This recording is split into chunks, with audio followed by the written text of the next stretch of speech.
Madame, Monsieur, bonsoir, bienvenue dans ce journal. En voici les titres. La journée mondiale de lutte contre le cancer, c'est demain. Coup de projecteur ce soir sur les efforts de la PCH pour assurer la disponibilité des médicaments pour la prise en charge des malades. Un dossier agriculture dans le sud. Nous parlerons de l'oléiculture à El Oued. 300 000 litres d'huile d'olive sont produits chaque année par cette wilaya. Nous serons également à Adrar, l'une des régions les plus actives, notamment dans la mise en valeur des terres. Une page sport dans cette édition avec notamment ce reportage sur la passion de l'escalade en salle.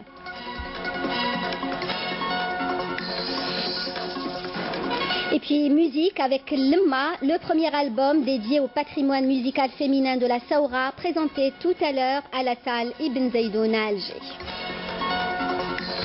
Pour commencer, le Conseil de la Nation prend part à partir d'aujourd'hui et sur 2 jours à Genève, en Suisse, à la 277e session extraordinaire du comité exécutif de l'Union interparlementaire. L'ordre du jour comprend l'examen de plusieurs volets dans la stratégie de l'UIP pour la période 2017-2021. Le Conseil de la Nation sera représenté à cette session par Fouzia Benbedis, membre du Conseil et membre du comité exécutif de l'Union interparlementaire. Le général de corps d'armée Ahmed Gaïd Salah, vice-ministre de la Défense nationale, chef d'état-major de l'armée nationale populaire, effectuera à partir de demain et jusqu'au 7 février une visite de travail et d'inspection au niveau de la 6e région militaire à Taman Rasset. Le général de corps d'armée procédera à l'inspection d'unités opérationnelles et tiendra également des réunions d'orientation avec les cadres et les personnels des unités de la 6e région militaire. Le syndicat algérien du corps paramédical décide de geler sa grève périodique, une décision prise par le Conseil national du syndicat qui s'est réuni ce samedi. Elle intervient à la suite de la réunion tenue mercredi dernier avec la commission de dialogue et les partenaires sociaux au ministère de la Santé. Écoutez à ce propos le secrétaire général du syndicat algérien des paramédicaux. La décision de geler la grève prise par le Conseil national du syndicat qui s'est réuni samedi intervient à la suite de la réunion tenue mercredi dernier avec la commission de dialogue et les partenaires sociaux au ministère de la Santé et des résultats positifs ayant sanctionné cette rencontre. Le ministère a répondu positivement aux plus importantes revendications, en l'occurrence le règlement du dossier du harcèlement exercé contre certains syndicalistes locaux, notamment dans les wilayas de Djelfa et de Béjaïa. Les autres revendications requièrent du temps, mais le ministère a exprimé sa disposition à les examiner et de ce fait, nous avons convenu de reprendre prochainement le dialogue avec la tutelle. Les représentants des médecins résidents en grève depuis plusieurs semaines seront reçus demain au ministère de la Santé, de la Population et de la Réforme hospitalière dans le cadre des travaux du comité intersectoriel chargé du dossier avec à l'ordre du jour la question relative au service civil. Nous sommes à la veille de la journée mondiale de lutte contre le cancer, une journée consacrée à la prévention et au traitement de cette maladie qui touche environ 40 000 Algériens chaque année. L'Algérie œuvre à l'amélioration de la prise en charge des malades dans le cadre d'une stratégie nationale en assurant un meilleur accès aux soins et aux médicaments. Amal Barba. Pour l'Algérie, il s'agit d'améliorer la prise en charge des malades atteints de cancer en misant sur un arsenal thérapeutique efficace. Et en matière de médicaments, justement, la pharmacie centrale des hôpitaux, la PCH, a consacré pour l'année 2018 une enveloppe de 96 milliards de dinars pour importer les produits pharmaceutiques. La part du lion est réservée au traitement des maladies cancéreuses et celle du sang. Il y a 10 ans de ça, on avait 45 produits qui concernaient les produits les antimétotiques. Actuellement, on est à 160. Les antimétotiques à 83 فليماتو. شوف الجهود اللي تبذلتها الدولة بخصوص la prise en charge de tous les cancéreux. فيها أدوية جديدة تاع l'immunothérapie qui vient d'être enregistrée à peu près entre l'immuno et la thérapie ciblée حوالي une dizaine de produits. Et c'est des produits qui sont coûteux, très onéreux. C'est des produits qui coûtent 3 000 €, 2 500 € l'ampoule. Ce type de médicament de plus en plus innovant permet de mieux traiter les malades, notamment certains cas résistants aux traitements classiques. La chimiothérapie détruit les cellules cancéreuses. En revanche, les thérapies ciblées ont une action ciblée empêchant la croissance des cellules cancéreuses. Pour ce qui est de l'immunothérapie, elle renforce le système immunitaire pour lui permettre de se défendre et détruire les tumeurs cancéreuses. Un autre problème qui se pose avec acuité, le manque de centres antidouleurs pour soulager les malades atteints de cancer. Les médicaments antidouleurs ne sont pas tous disponibles au niveau national. Il faudrait qu'il y ait au moins dans chaque wilaya une pharmacie qui vende des médicaments antidouleurs et que ces derniers soient remboursés par la sécurité sociale, ce qui n'est pas le cas actuellement. En somme, la prise en charge des malades atteints de cancer doit être pluridisciplinaire afin de mettre fin au calvaire des malades en leur assurant un accès aux soins dans les délais.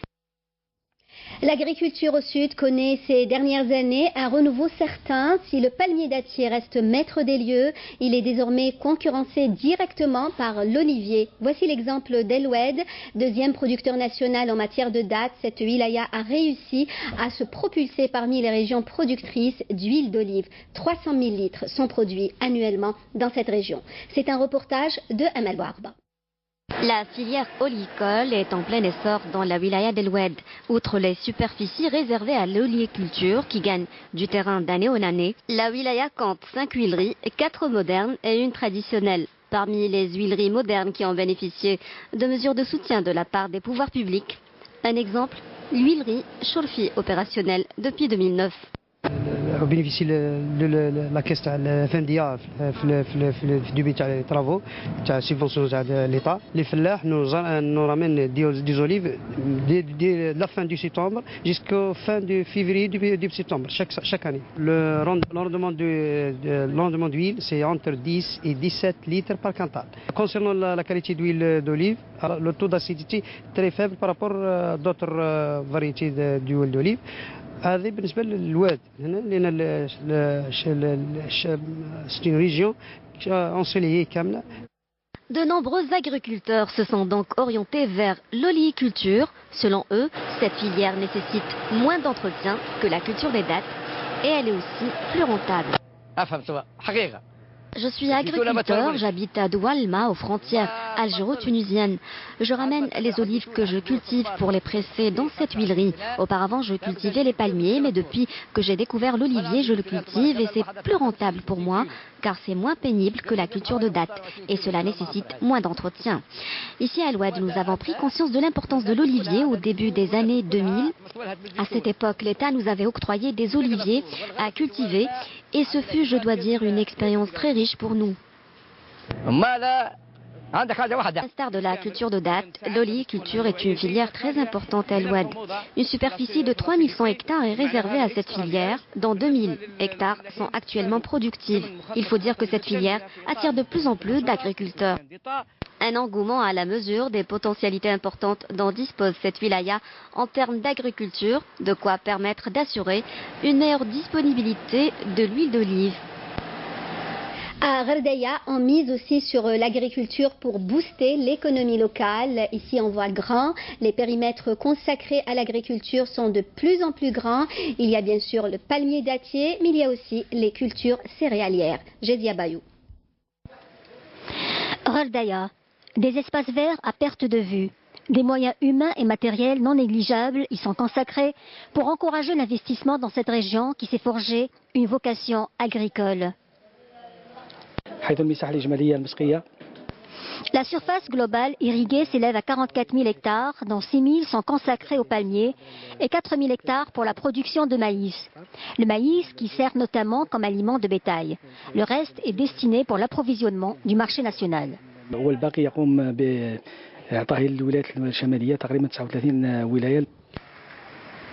16 000 investisseurs ont bénéficié de ces terres dans le cadre de la mise en valeur des terres ou dans le cadre de la concession agricole.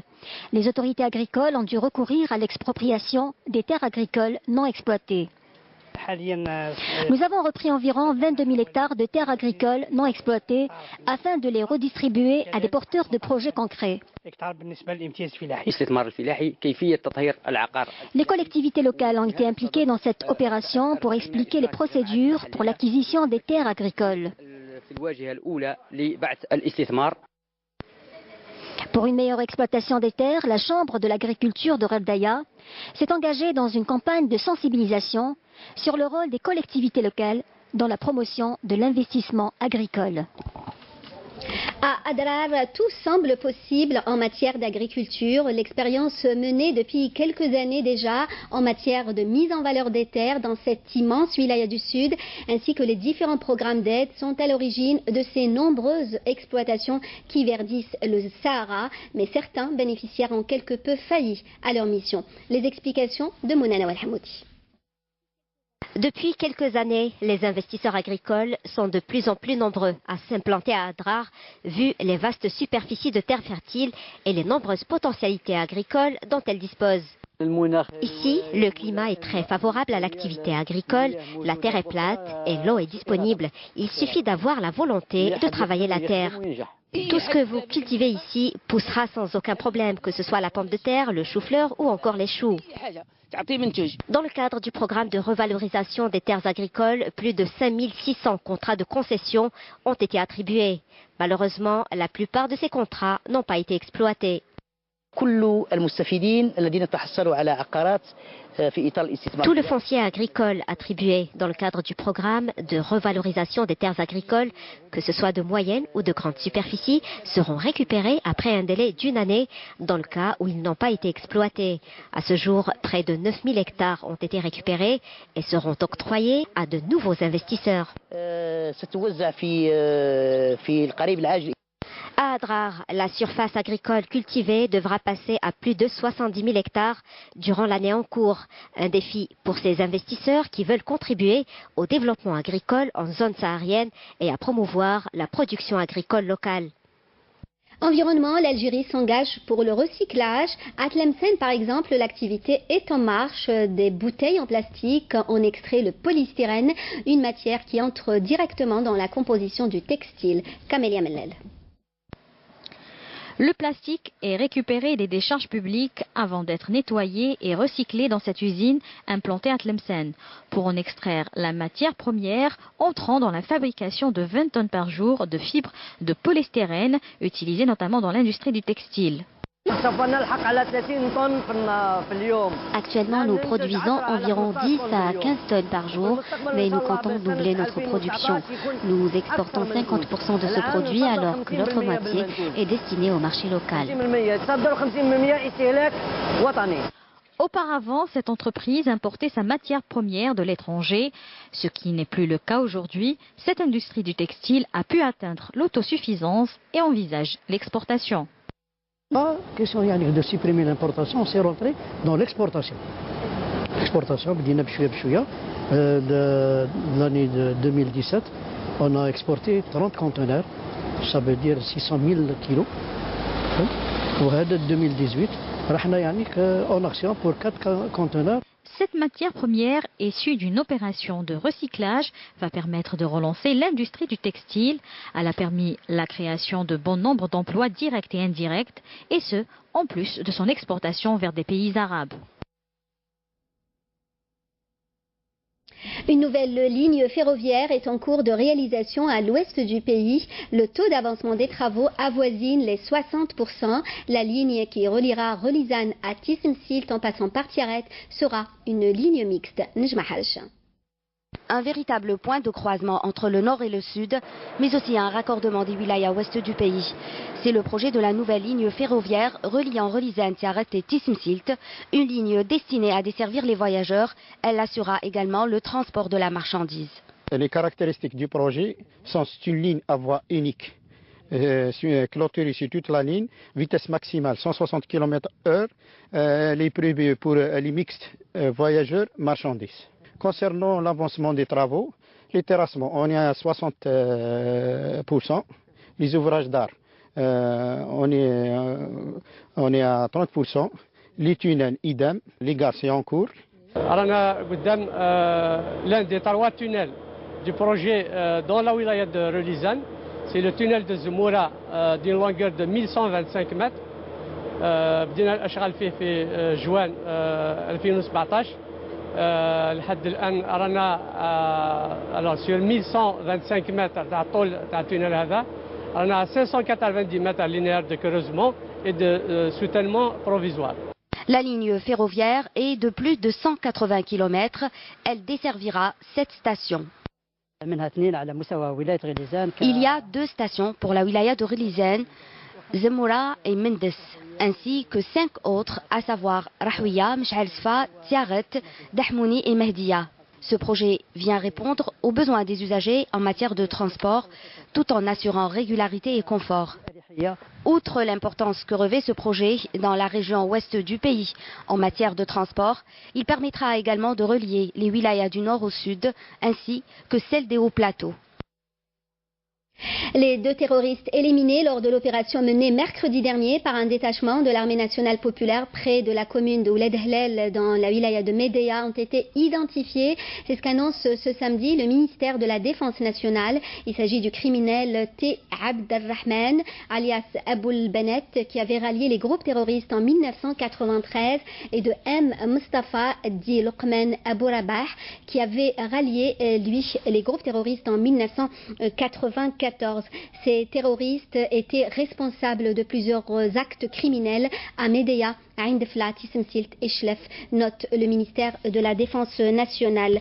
Et lors d'une opération de fouille et de ratissage dans la zone de Bni Bouateb à Chlef, un détachement de l'armée nationale populaire a détruit hier une cachette contenant une bombe artisanale et une quantité de vivres.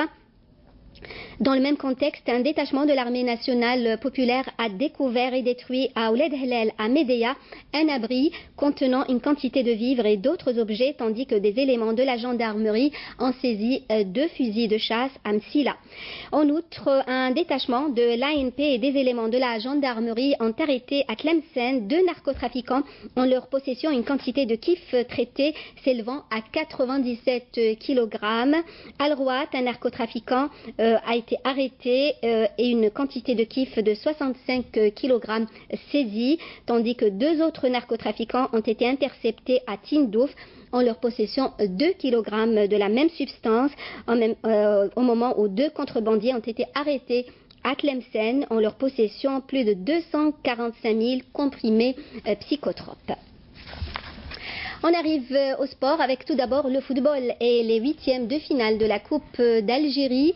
Le Mob Béjaïa a éliminé aujourd'hui le Mouloudia d'Oran par le score d'1 but à 0. L'USM Bel Abbès a battu de son côté l'US Biskra sur le score de 2 buts à 1, alors que le CR Zaouia a éliminé l'IRB Belkhir sur le score de 3 buts à 0. 2 autres matchs ont eu lieu aujourd'hui et ont vu l'USM Blida étrier le DRB Tejnent par le score sans appel de 5 buts à 0, au moment où l'Azam Ain Melilla a trouvé toutes les peines du monde pour éliminer le Mouloudia d'Al-Bayad par 1 but à 0. L'escrime avec l'étape d'Alger de la Coupe du Monde de fleuret féminin. Ce samedi a vu le déroulement de la finale individuelle. L'Italienne Alice Volpi, numéro 2 mondiale, a remporté l'étape d'Alger de la Coupe du Monde de fleuret en s'imposant devant sa compatriote Erika Tsipras sur le score de 15 touches à 6 en finale de l'épreuve individuelle disputée à la salle Harsha cet après-midi. Organisé pour la 4e fois de suite en Algérie. Donc demain, dimanche, ce sera au tour des finales par équipe que vous pourrez suivre d'ailleurs en direct à partir de 15 h sur Canal Algérie. Voici à présent un sport qui nécessite aussi de l'agilité, de la coordination et de la concentration. Il s'agit de l'escalade, un sport qui compte de plus en plus d'adeptes en Algérie. Avant d'aller à la conquête des sommets des montagnes, beaucoup s'entraînent sur des murs d'escalade en salle. Le reportage est signé Lamia Boudbouda. Porté par l'envie de se dépasser et de flirter avec le vertige, l'intérêt pour l'escalade est manifeste en Algérie.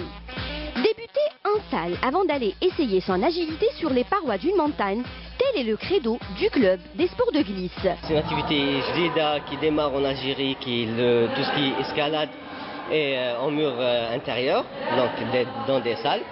اليوم احنا عندنا le créneau تاعنا Elle est au niveau de l'Institut national de nouvelles technologies du sport, l'ISTS, au niveau de Naknoun. Donc on s'entraîne avec l'école d'escalade Tana et ils ont des séances d'entraînement avec les coachs Tawahum. يعلموهم كيفاش يغرامبي comment faire de l'activité en toute assurance. Cette structure artificielle d'escalade est munie de prises pour les pieds et les mains. Elles sont de différentes couleurs et dénotent une voie. Lorsqu'on réalise une voie donnée, un grimpeur est seulement autorisé à utiliser les prises de la couleur choisie. Tout cela sous l'œil de l'encadreur qui assure la sécurité depuis le sol. Les encadreurs sont à cheval sur les consignes de sécurité et d'assurage. L'escalade, il faut s'assurer la sécurité primordiale. Il y a plusieurs, il y a le matériel, après on assure, il y a des règles de sécurité qu'on doit suivre. Donc ça commence donc par le matériel. Donc il y a toujours un baudrier, il y a les règles, il y a le nœud, il faut toujours s'assurer. Il y a le nœud 8, le fameux nœud 8 de l'escalade. Il faut s'assurer qu'il est bien fait. Les passionnés de cette discipline sont de plus en plus nombreux. Une activité qui requiert force, souplesse, coordination et concentration. L'escalade est même devenue un sport olympique. Depuis 2011, ça fait 7 ans qu'on a de l'escalade sur le mur. On a fait beaucoup de stages et de sorties, surtout à Tikjda, des murs. Il y a des montagnes à Tikjda, des fois de différentes cotations. Au début c'était un peu difficile, après c'est normal, c'est très bien. Les coachs nous ont aidés et j'attends le week-end à impatience pour revenir ici pour faire l'escalade. Le club des sports de glisse a mis à ma disposition des chaussons d'escalade pour mon premier essai, qui n'était pas très concluant, mais une expérience à tenter et pour le moins exceptionnelle. Bravo Lemia. Et du sport, on passe à la musique et le spectacle donné tout à l'heure à la salle Ibn Zaydoun par Souad Asla et sa Lemma al-Bashariya, un concert présentation de l'album du même nom, Lemma, un voyage, une véritable immersion dans le patrimoine musical féminin de la Saoura à travers ses différents genres. Badia Amani.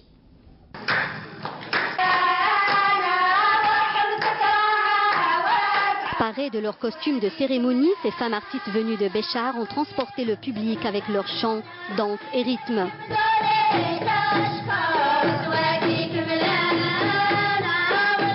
C'est un spectacle féminin. J'ai monté ce spectacle pour la préservation du patrimoine de la Saoura. On est 11 femmes artistes sur scène. Et avec nous, Islam Bcharia, ou Zada. L'album compose. Dans l'album, il y a 6 disciplines. Il y a le Ferda, il y a le Jbariyat, il y a du Diwan, il y a du Gnawi. Ces artistes ont relaté une histoire, leur histoire à travers ce spectacle, un voyage.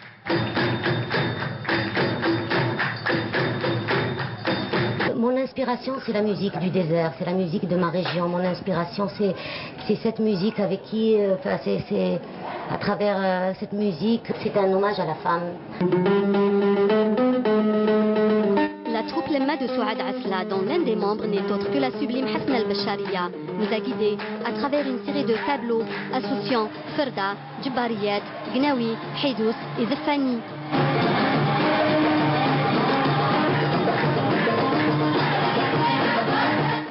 Ainsi s'achève ce journal, le rappel des principaux titres. La journée mondiale de lutte contre le cancer, c'est demain. Coup de projecteur donc ce soir sur les efforts de la PCH pour assurer la disponibilité des médicaments pour la prise en charge des malades. Un dossier agriculture dans le sud. Nous avons parlé de l'oléiculture à Aloued. 300 000 litres d'huile d'olive sont produits chaque année par cette wilaya. Nous étions aussi à Adrar, l'une des régions les plus actives, notamment dans la mise en valeur des terres. Le sport avec notamment un reportage sur la passion de l'escalade en salle.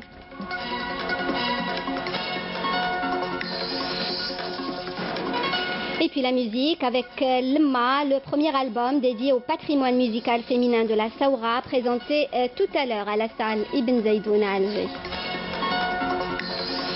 Merci de nous avoir suivis. Le prochain journal est à 20h, l'édition en arabe. Pour demain, retrouver à midi Fria Lassari à 19h, Zohir Ben Dimred. Merci de nous rester fidèles. Passez une bonne soirée.